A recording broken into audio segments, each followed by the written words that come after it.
Assalamualaikum warahmatullahi wabarakatuh. Waalaikumsalam warahmatullahi wabarakatuh. Bismillahirrahmanirrahim. Alhamdulillahi rabbil alamin. Wassalatu wassalamu ala sayyidina Muhammadin wa ala alihi washabihi ajma'in. Qala al-musannif rahimallahu ta'ala wa nafa'ana bi wa bi ulumi fid dharain amin ya rabbal alamin. Wa'lam anna zuhda fid dunya li ahlihi na'imun ajil wa la yastati'uhu illa man syarakhallahu sadrahu bi isyraqi anwaril ma'rifati wal yaqin. Qala sallallahu alaihi wasallam, inna nura idza dakhala al-qalba insyaraha lahu wa fasaha kila fahal lidzalika min alamatin. Qala an-na'am at-tajafi an daril ghurur wal inabah ila daril khulud. Ketahuilah bahwa sesungguhnya zuhud di dunia bagi ahli zuhud itu kenikmatan yang disegerakan, dan orang tidak akan mampu untuk zuhud kecuali orang yang hatinya diluaskan oleh Allah dengan cemerlangnya nur, ma'rifat dan yakin. Rasul Shallallahu Alaihi Wasallam bersabda, sesungguhnya nur itu kalau masuk ke dalam hati, maka hati itu menjadi luas. Kemudian Rasulullah ditanya, apakah orang yang di dalam hatinya sudah ada nur itu ada tanda-tandanya? Rasulullah menjawab, iya, yaitu at-tajafi andaril ghurur, menjauhi dunia dan kembali kepada urusan akhirat. Wa qala alaihi salam, az-zahadatu fid dunya turikhul qalba wal badan wa raghbatu fid dunya tuksirul hamma wal hazan. Wa qala alaihi salam, izhad fid dunya yuhibbuka Allah wa aslu zuhdi ma'rifatul qalbi bihaqaratid dunya wa khissatiha wa innaha law kanat tazinu 'inda Allah janaha ba'udatin ma saqa kafiran minha syurbata ma'in. Innaha mal'unatun mal'unun ma fiha illa ma kana lillah fiha wa inna man akhadha minha fawqa ma yakfihi akhadha hadfahu wa huwa la yash'uru. Wa samratu hadhil ma'rifat al-maqsudah minha tarkul mail ila dunya batinan wa tarku tana'umi bisyahwatiha zahiran. Rasulullah alaihissalam bersabda, zuhud di dunia itu membuat hati enak, hati istirahat. Kemudian badan juga enak, badan juga istirahat. Terlalu cinta dunia itu memperbanyak kesusahan dan prihatin. Rasulullah alaihissalam bersabda, zuhudlah di dunia maka Allah akan mencintaimu. Asal dari zuhud yaitu ma'rifatnya hati tentang hinanya dunia. Karena dunia ini kalau di sisi Allah ada senilai sayap nyamuk itu saja, maka Allah tidak akan ngasih minuman orang kafir walaupun seteguk air. Di dunia ini terlaknat pula apa-apa yang di dalamnya kecuali sesuatu yang karena Allah. Dan barang siapa mengambil dunia melebihi apa yang menjadi kecukupannya, maka dia mengambil kehancurannya dan dia tidak merasa. Buah dari ma'rifat tentang dunia ini adalah meninggalkan kecenderungan terhadap dunia di dalam batin, meninggalkan senang-senang dengan kesenangan dunia dohirnya. Derajat zuhud yang paling rendah yaitu engkau tidak terjatuh karena sebab dunia dalam melakukan maksiat atau meninggalkan taat.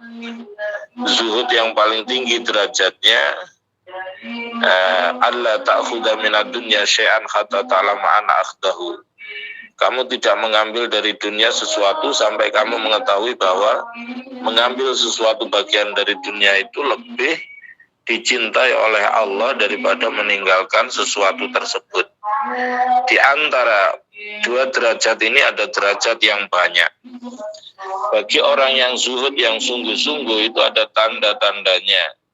Dia tidak terlalu bergembira dengan sesuatu yang ada, dan juga tidak susah atas sesuatu yang tidak ada, dan dia tidak disibukkan dengan mencari dunia, bersenang-senang dengan dunia.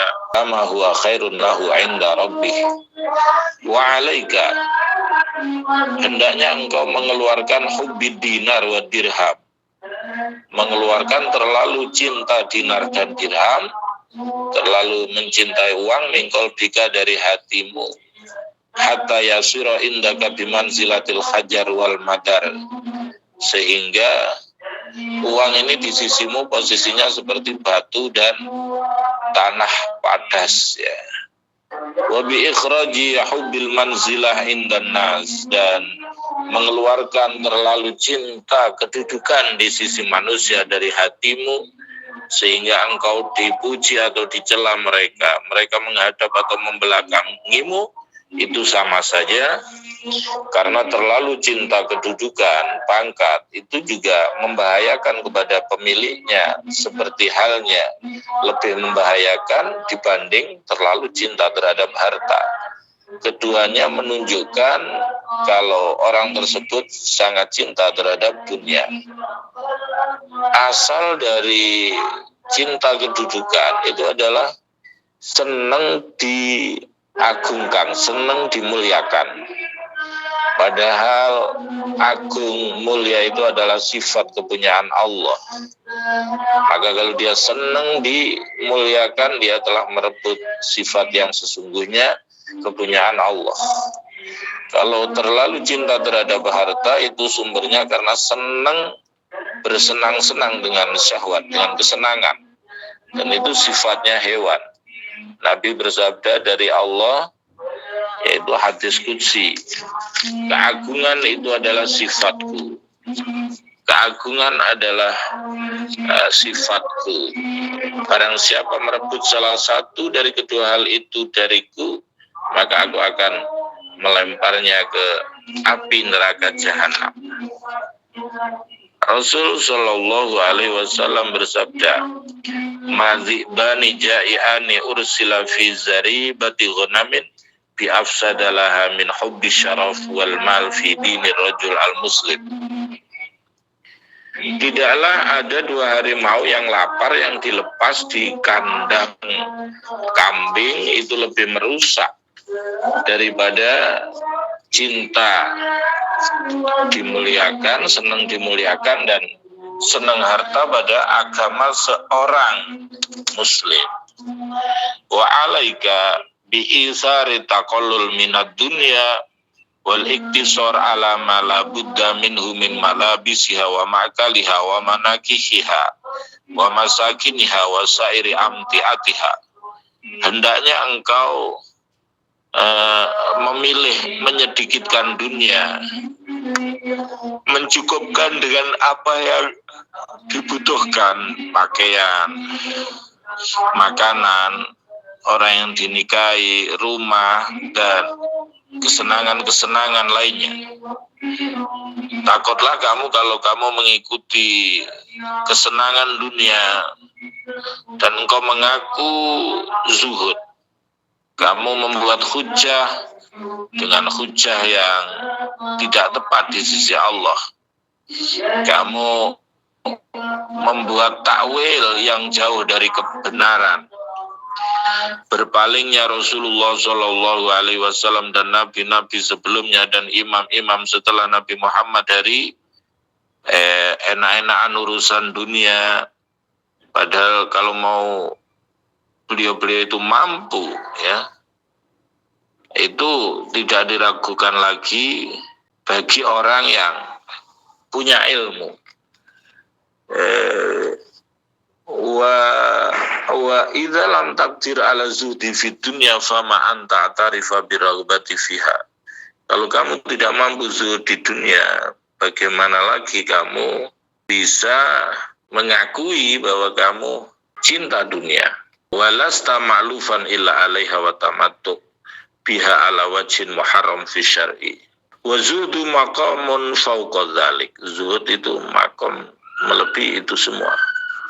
Walaita sya'ri law anna Allah farada alaina tawassu fid dunya.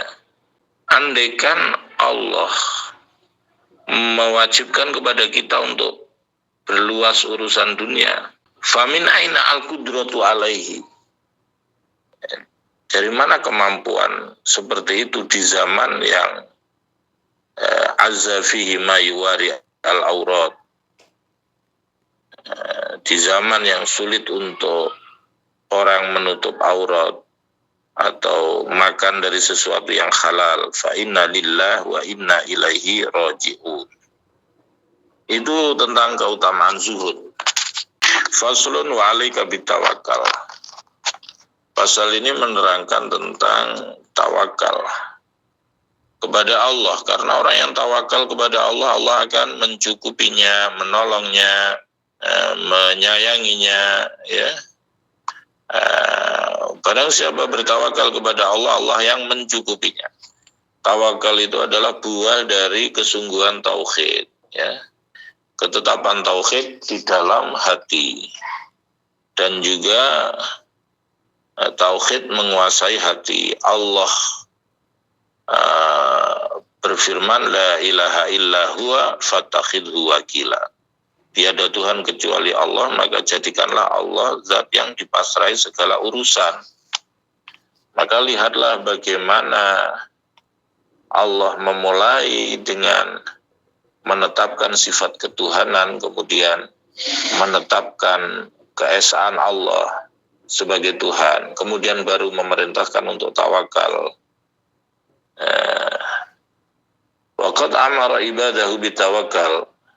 Allah memerintahkan hambanya untuk bertawakal kepada Allah, memotivasi mereka untuk tawakal kepada Allah dalam firman-Nya, wa 'alallahi falyatawakkalul mu'minun.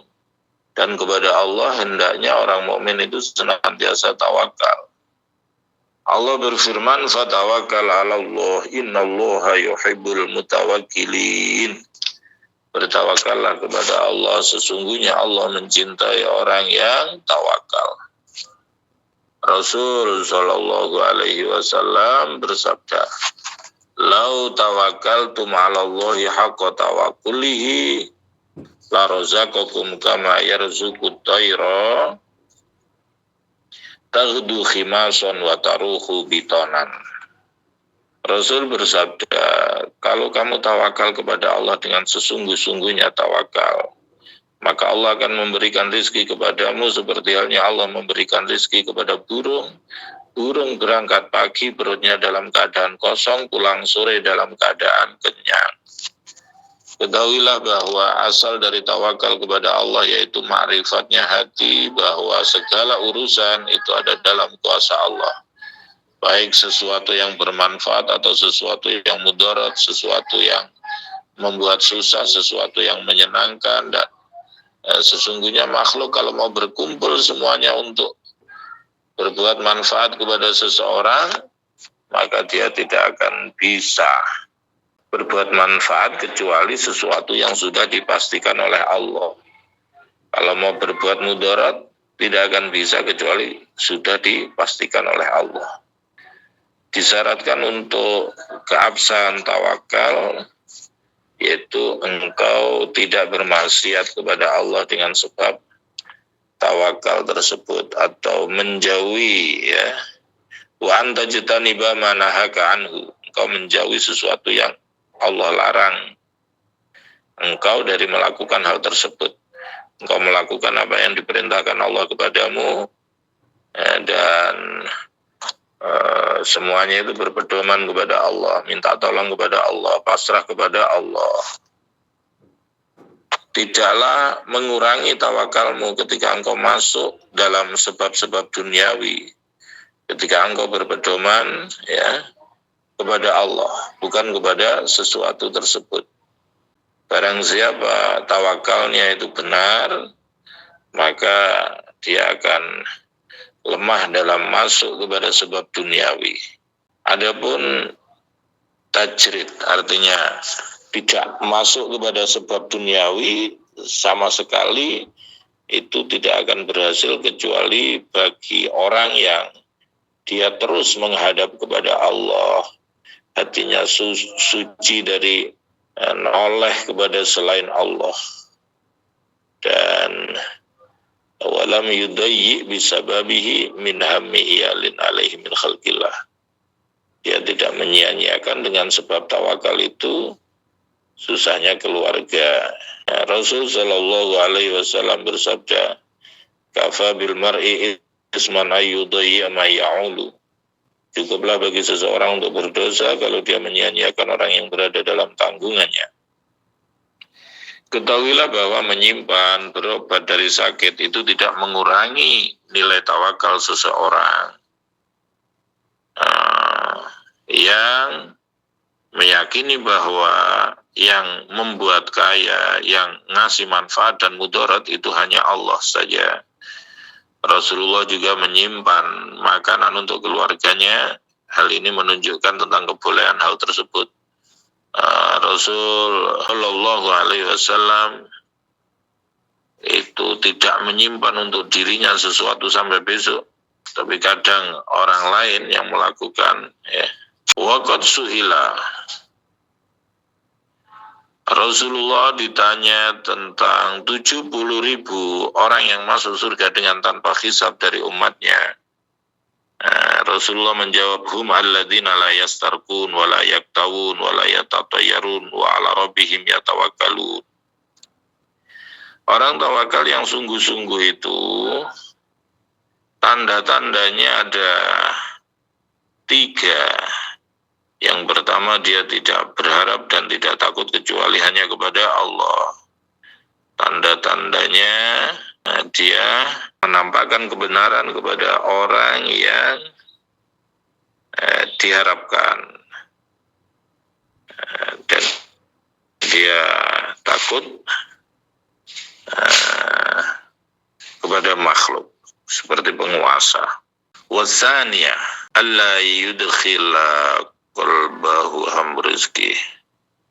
Yang kedua, di dalam hatinya tidak dimasukkan urusan rezeki karena yakin atas jaminan dari Allah, sehingga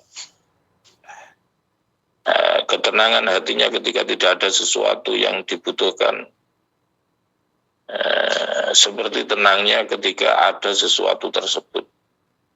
Yang ketiga, hatinya tidak poyang-payang, tidak bergejolak fi madhanil khauf, di tempat yang disangka di situ orang akan takut, karena mengetahui bahwa segala sesuatu yang tidak akan ngena kepadanya, sesuatu yang pasti akan ngena kepada dia tidak akan lepas. Dari sini diceritakan dari Syekh Abdul Qadir Al-Jailani, beliau membicarakan takdir. Kemudian ada ular yang besar yang jatuh. Orang-orang yang hadir pada lari semua karena takut pada ular tersebut. Ular tersebut menggubet, mengikat leher Syekh Abdul Qadir. Kemudian masuk ke salah satu lengan bajunya dan keluar dari lengan baju yang lain. Syekh Abdul Qadir tetap tidak berpaling dan tidak memutus perkataannya. Kemudian dikatakan kepada sebagian guru, dan guru ini pernah dilempar di hadapan hewan buas agar hewan buas itu makan orang tersebut, tapi tidak ada sesuatu yang menyakitinya. Kemudian dia ditanya, apa yang kamu pikirkan ketika kamu dilempar di hadapan hewan buas? Ulama ini menjawab, saya malah berpikir tentang hukum makanan turahan atau sisa yang dimakan oleh hewan buas ini. Jadi dia malah berpikir tentang ilmu. Hasbunallah wa ni'mal wakil. Pasal ini menerangkan tentang hendaknya engkau cinta karena Allah, sehingga Allah lebih engkau cintai dari sesuatu selain Allah. Tal hatta la yasira laka mahbubun illa iyyahu. Jadi sehingga tidak ada kekasih kecuali hanya Allah. Sebab dari keberadaan cinta dari sesuatu yang dicintai itu karena adanya kesempurnaan dari orang yang dicintai tersebut, atau adanya pemberian dari orang yang dicintai tersebut. Jika engkau tergolong orang yang mencintai karena kesempurnaan, maka kesempurnaan, kebaikan, keagungan itu kepunyaan Allah, tiada sekutu bagi Allah. Ya, segala sesuatu yang nampak di sesuatu yang maujud dari sebuah kesempurnaan, itu yang menyempurnakan, yang membuat baik hal tersebut adalah Allah. Dialah Allah yang mewujudkan. Andaikan Allah tidak mewujudkan hal tersebut akan tidak ada. Kalau Allah tidak melebirkan pada ciptaannya sesuatu kebaikan, maka sesuatu tersebut menjadi buruk. Jika engkau tergolong orang yang mencintai karena pemberian, maka kamu tidak melihat kebaikan, kemuliaan, kecuali Allah yang ngasih itu semua. Ya. Jadi mati karena Allah, hidup karena Allah. Yang ngasih makan Allah, yang ngasih minum Allah, yang mencukupi Allah, yang mendidik Allah, yang pokoknya semuanya Allah. Ya. Jadi seperti itu. Maka kita harus taat kepada Allah, jangan sampai maksiat kepada Allah. Ketahuilah bahwa asal mahabbah itu adalah ma'rifat, buahnya adalah musyahadah. Minimal derajat dari mahabbah itu cinta kepada Allah itu yang menang dalam hatimu. Tanda-tanda kesungguhan hal tersebut, kalau ada makhluk yang mengajakmu untuk melakukan sesuatu yang mengantarkan kepada murka Allah, kalau ada orang yang mengajak kamu tidak memenuhi hal tersebut, mengajak kepada sesuatu yang mengantar kepada murka Allah, yaitu maksiat. Derajat mahabbah yang paling tinggi, di dalam hatimu hanya ada cinta kepada Allah. Kalau sudah begitu, ada orang yang sangat asyik dengan Allah sepanjang hidupnya. Ketahuilah bahwa sesungguhnya mencintai Rasulullah dan para nabi, para malaikat dan hamba-hamba Allah yang soleh, dan sesuatu yang bisa membantu kepada taat, semua itu adalah termasuk cinta kepada Allah. Rasulullah Shallallahu Alaihi Wasallam bersabda, cintailah Allah karena Allah sudah ngasih nikmat kepadamu. Cintailah aku sebab engkau mencintai Allah. Cintailah ahli baitku sebab engkau mencintaiku. Dalam hadis qudsi Allah berfirman, cintaku itu wajib diperuntukkan untuk orang yang saling mencintai karena aku, saling duduk karena aku, saling berziarah karena aku, saling ngasih karena aku.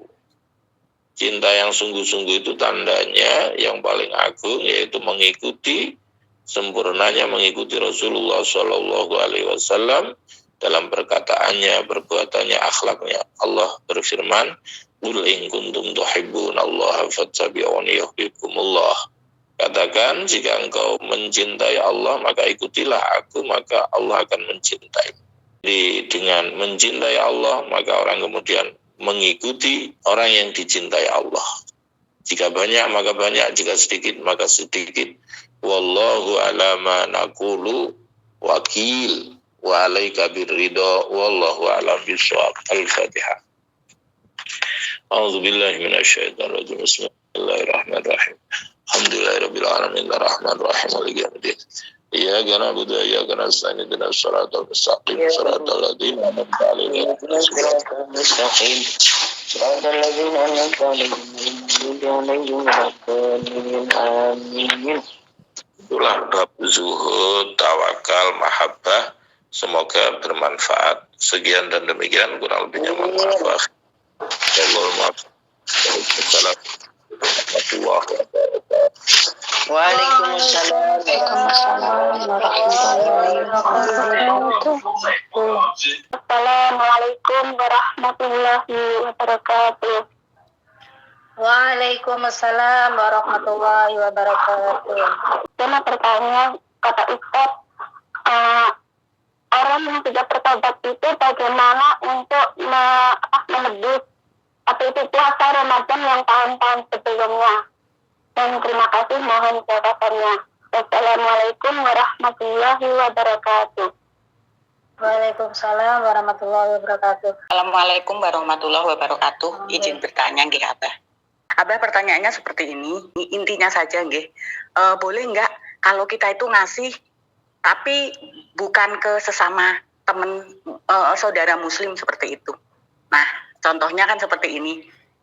Anak-anak saya tinggalnya itu di sebuah, bolehlah dibilang itu pondok pesantren, tapi pondok pesantrennya orang Nasrani seperti itu ya. Karena papahnya itu ngajar di situ sebagai tenaga pembimbing dan pengajar di situ. Nah, tapi di dalamnya situ tuh ada wadah namanya Mercy Care. Nah, di situ itu untuk pelayanan anak-anak yang kurang beruntung lah seperti itu. Nah, karena anak saya tuh dididik dibesarkan di situ, itu kan ada seperti open donasi seperti itu ya. Nah, pertanyaan saya, boleh nggak kalau kita itu memberi di situ gitu loh Abah? Seperti itu saja. Terima kasih. Assalamualaikum warahmatullahi wabarakatuh. Waalaikumsalam warahmatullahi wabarakatuh. Pertanyaan pertama, bagaimana kalau orang yang bertobat kemudian cara mengqadai puasanya? Ya, dikira-kira saja, kira-kira berapa bulan tidak puasa, kemudian diqadai ya, diqadai di waktu-waktu di luar bulan Ramadan ya, kira-kira saja berapa itu. Kemudian bagaimana kalau saya berdonasi kepada lembaga di luar Islam ya, itu yang terpenting ya, bahwa kalau menurut Kiai Ahmad Siddiq itu kita pentingnya ukhuwah Islamiyah, ukhuwah watoniyah, ukhuwah basyariyah, kerukunan sesama Islam ya, apapun kelompoknya, apapun fahamnya, kalau sama-sama Islam ayo yang rukun. Yang kedua adalah ukhuwah watoniyah, kerukunan sebangsa dan setanah air. Apapun agamanya, apapun bahasanya, apapun sukunya, apapun warna kulitnya, kalau sama-sama Indonesia, ayo yang rukun. Kemudian yang ketiga adalah ukhuwah basyariyah, kerukunan sesama manusia. Apapun agamanya, apapun sukunya, apapun warna kulitnya, kalau sama-sama manusia, ayo kita saling menghormati ya. Rasulullah juga pernah menerangkan bahwa tetangga itu ada 3. Tetangga yang kita punya 3 kewajiban kepadanya, ada tetangga yang kita punya 2 kewajiban kepadanya, ada tetangga yang kita punya 1 kewajiban kepadanya. Tetangga yang kita punya 3 kewajiban kepadanya adalah tetangga yang Islam, masih saudara, tetangga lagi. Itu kewajiban kita 3. Yang kedua, tetangga ya, sesama Islam tapi bukan saudara ya. Yang ketiga, tetangga bukan saudara, bukan sesama muslim, tapi tetangga, kita juga masih tetap harus menghormatinya sebagai tetangga ya. Maka ketika panjenengan berbuat baik kepada siapapun, ya, sesungguhnya panjenengan tetap mendapat pahala, ya. Wallahu fi aunil abdi madamal abdu fi auni akhi. Allah akan senantiasa menolong hambanya selama hambanya ini mau menolong sesamanya. Demikian, semoga bermanfaat. Assalamualaikum warahmatullahi wabarakatuh. Pertanyaan saya singkat padat nih, sesuai yang disampaikan tadi kita punya 3 hak nih, tetangga yang sama-sama muslim, saudara, dan juga secara bertetangga gitu. Ini ada tetangga itu depan itu saudara, adik ipar. Karena sesuatu masalah yes, katakanlah masalah besar tentang rumah kami berusaha, padahal itu hak milik kami secara hukum yuridis, itu hak milik kami, tapi sekarang masih ditempati dia. Terus kami mengingatkan, tapi dia nggak sadar, tetap emosi, terus jangan menjaga jarak sama kami, padahal kami sama kami berusaha untuk anak-anak saya terutama nih, agar tetap menjaga silaturahim, tapi dia selalu kayak menghindar terus. Jendela yang berhadapan itu malah ditutup korden tebal kayak gitu. Pokoknya intinya nggak mau. Itu bagaimana kita adanya apakah kita juga masih ada dituntut untuk itu? Matur nuwun. Wassalamualaikum warahmatullahi wabarakatuh. Assalamualaikum warahmatullahi wabarakatuh. Saya pulang dari Banyuwangi. Izin bertanya tadi, mohon maaf tadi pas saya pergantian WiFi ke data itu jadi agak kurang jelas kalau penjelasan dengan pas meminum dari orang kafir apa ngoten lho, kalau kok kurang jelas itu, kalau ndak mau sama orangnya ya ndak mau dengan barangnya ngoten niku mau pripun Bang, mohon dijelaskan intinya mawon. Assalamualaikum warahmatullahi wabarakatuh. Pertama, al-muhsin, orang yang baik itu adalah orang yang tidak hanya berbuat baik kepada orang yang berbuat baik kepadanya, tapi al-muhsin, orang yang baik itu juga orang yang berbuat baik kepada orang yang tidak baik kepada kita, ya. Maka yang jelas, ya, panjenengan sudah berusaha untuk tetap berbuat baik kepada orang yang tidak baik kepada panjenengan, ya. Artinya panjenengan ya sudah seperti itu, artinya berusaha untuk tetap berbuat baik. Kalaupun kemudian dia tidak baik, ya itu sudah tanggung jawab dia dengan Allah Subhanahu wa Ta'ala. Karena sesungguhnya, ya, mengghasab, yaitu memakai barang yang bukan punyanya, ini juga berat, ya. Dalam hadis disebutkan man ghasoba shibron min ardin tawaqahullahu bisabahi aradina yaumal qiyamah, bahwa barang siapa menggasap sejengkal tanah saja, maka Allah akan mengalunginya 7 sab, ya, tanah itu di hari kiamat di lehernya, kan berat. Tapi kita yang terpenting sudah berusaha berbuat baik kepadanya, itu aja. Berarti itu tergolong orang yang muhsin. Orang yang baik itu orang yang tidak hanya berbuat baik kepada orang yang berbuat baik kepada kita, tapi juga berbuat baik kepada orang yang tidak baik kepada kita. Berarti posisi panjenengan luar biasa, menjadi pribadi pemaaf. Padahal mestinya la yakhilu li muslimin ayyahjura akhahu fawqa salasin. Tidak halal bagi seorang muslim untuk saling berdiam diri, tidak bertegur sapa melebihi 3 hari, ya. Tapi panjenengan tetap berusaha menjaga silaturahmi walaupun sudah dizolimi, ya. Itu pahalanya luar biasa. Wa ta'fu amman zalamak, engkau memaafkan orang yang berbuat zalim akan dihisab oleh Allah dengan hisab yang ringan dan dimasukkan surga atas rahmat Allah. Kemudian pertanyaan yang kedua tadi itu konteksnya adalah tentang zuhud, ya. zuhud. Jadi di situ diterangkan andaikan dunia ini di sisi Allah ada senilai sayap nyamuk, ya maka Allah tidak akan ngasih minum kepada orang kafir. Tapi karena tidak ada nilainya di sisi Allah, orang muslim atau non muslim sama dikasih makan oleh Allah, ya. Berarti konteksnya tentang zuhud. Zuhud itu ya tidak terlalu cinta terhadap dunia, ya.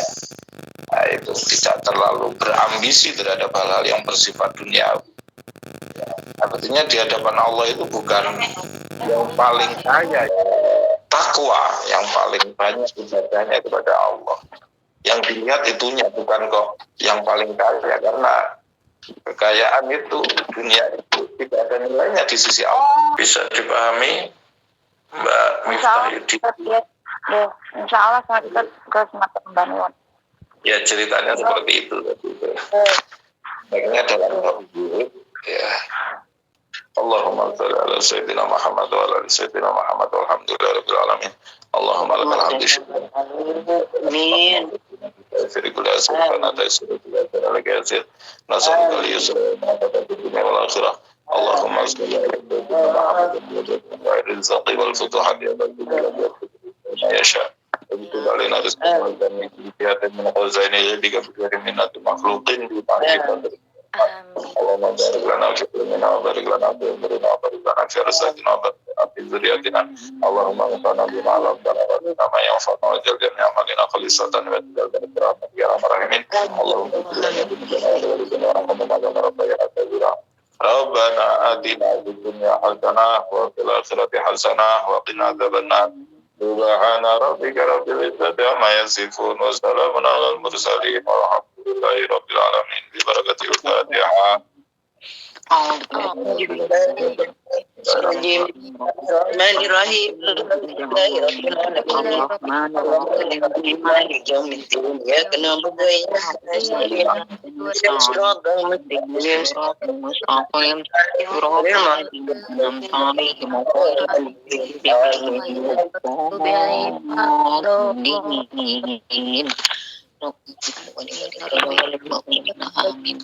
Amin ya rabbal alamin.